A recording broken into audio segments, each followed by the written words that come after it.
আজকে রান্না করতে গিয়ে বড় একটা সমস্যা হয়ে গেল। তো কি সমস্যা তোমাদেরকে আমি পরে বলছি। তো প্রথমে কি রান্না করছি দেখে নাও।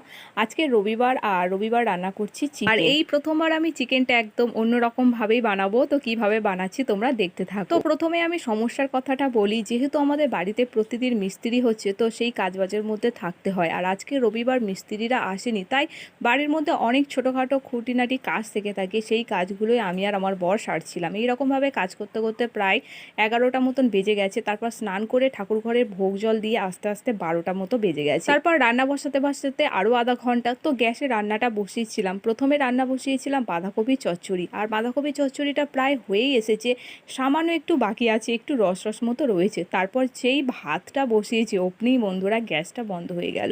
তো কিছু করার নেই। আর রবিবার দিনে কিন্তু সকাল থেকে বৃষ্টিও পড়ছিল, তো অগত্যা আমার চলে আসতে হলো উনুনে।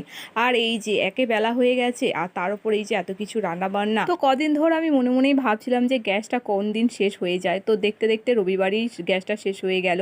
আর বন্ধুরা বলছিলাম যে আজকের আমি একদম নতুনভাবে চিকেনটা রান্না করছি। তো যেহেতু আমার রান্না বসাতে বসাতে প্রায় 1টাই বেজে গেছে, অনেকটা দেরি হয়ে গেছে, তাই আমি আজকের চিকেনের আলুটা কিন্তু আগে থেকে ভেজে রাখিনি। আমি ভিডিওতে দেখি যে অনেকেও চিকেন কষানোর সময় আলুটা দিয়ে দেয়।